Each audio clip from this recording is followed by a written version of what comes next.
Have you ever thought about how the pro artists make epic artworks like this? You want to make one yourself, however, when you stare at the canvas, you don't know where and how to begin your masterpiece. Instead, what happens is you just end up drawing characters standing stiff and doing nothing. Now you're just discouraged and think that you're not talented and you just wanna quit. Hold up, don't put down your pencil just yet. All hope is not lost. See, I always believe that everyone is capable of drawing anything and it's really just a matter of finding the methods that work for you. My method of creating illustrations like these ones might be helpful for you to be able to get you out of that creative slump. So in this 3-part series, I will be discussing how to create an epic illustration like this sample here from start to finish. This particular artwork is a commission I did in the past and I will walk you through the thoughts and process of how this artwork came to be. For this video, we'll be talking about how to come up with ideas to draw and how to lay them out on the canvas, and by the end of this video, we'll have a detailed sketch. With that in mind, get your notebook and let's dive into it. We're going to divide the process into 3 phases. This is something that I learned when I was working in animation and I just apply it in whatever projects I do, whether it's illustration, comics, or animation. This will help streamline the process and organize ourselves rather than winging it because it can get quite overwhelming. One of the reasons why some artists get discouraged in creating massive artworks is because of the amount of detail that goes within it. And when you just wing it, so many thoughts get jumbled in our brains and we just burn out. Hence why it's important that we adhere to these 3 phases so that we can break down what we need to do. The first phase is called pre-production. We're not putting anything on canvas just yet. In this stage, we're basically preparing the things we need to create the artwork. Think of it as cooking. Before we even start cooking a meal, we need to get the ingredients, then we have to measure them and get the tools we need. For our artwork, the quote-unquote ingredients we need are the subject or the characters, the main focus of the illustration. Do you have a design for a character already? If you don't have one yet, I recommend you check out this video about designing characters. It's very insightful, I promise. For this artwork, I don't really need to do some designs because the client provided it for me. Basically, it's their characters on Baldur's Gate 3. Usually, I would ask clients to provide at least a front and a back view so I can visualize the design more clearly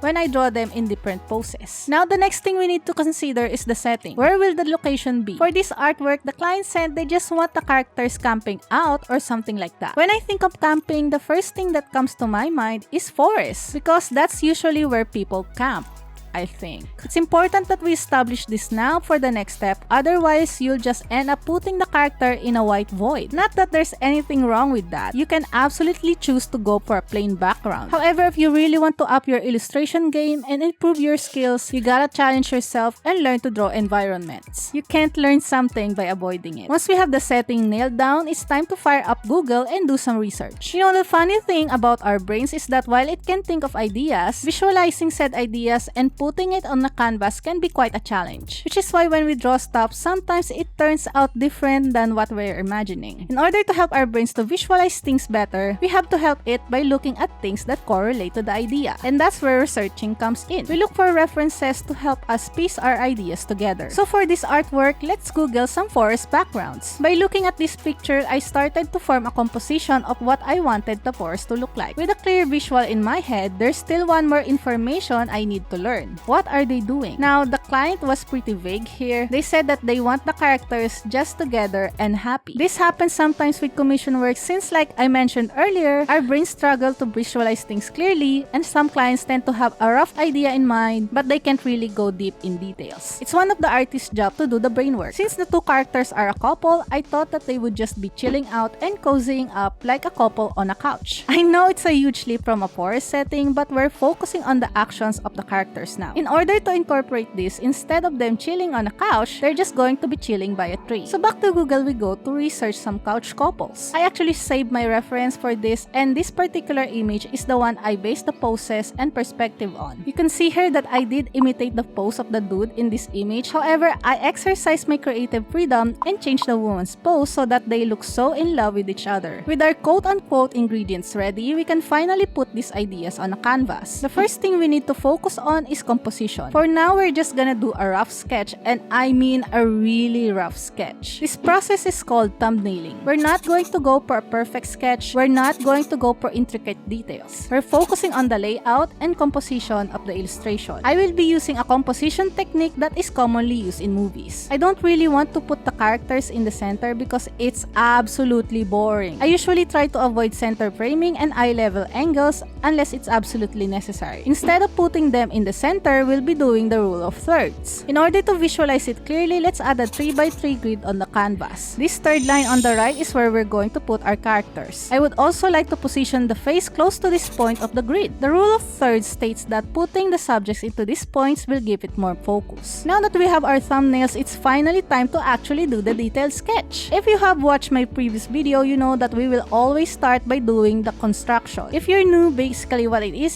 that we're going to use basic shapes in order to draw the body, clothing, etc. I use different colors and layers for different body parts, but you don't have to. This is just so that I don't get confused with the scribbles that are slowly forming. The armors of these characters are quite detailed and can get quite overwhelming, so it's important that we draw the full body first. Once we finish the construction of the body, we'll create a new layer so that we can draw the shape of the armor. Keep in mind the volume of the body and wrap around the armor accordingly. Once we're done, it's finally time to do the detailed sketch. I like to take my time and make sure that I sketch the details properly. It doesn't need to be super perfect and clean because things will get fixed up in the next stage. With that, the first phase is done. In the next video, we're going to clean this up and add colors. It's gonna be amazing. I know I didn't really go in depth about drawing the armor here, but this tutorial provides more in-depth information for drawing clothes to your characters. Go check it out!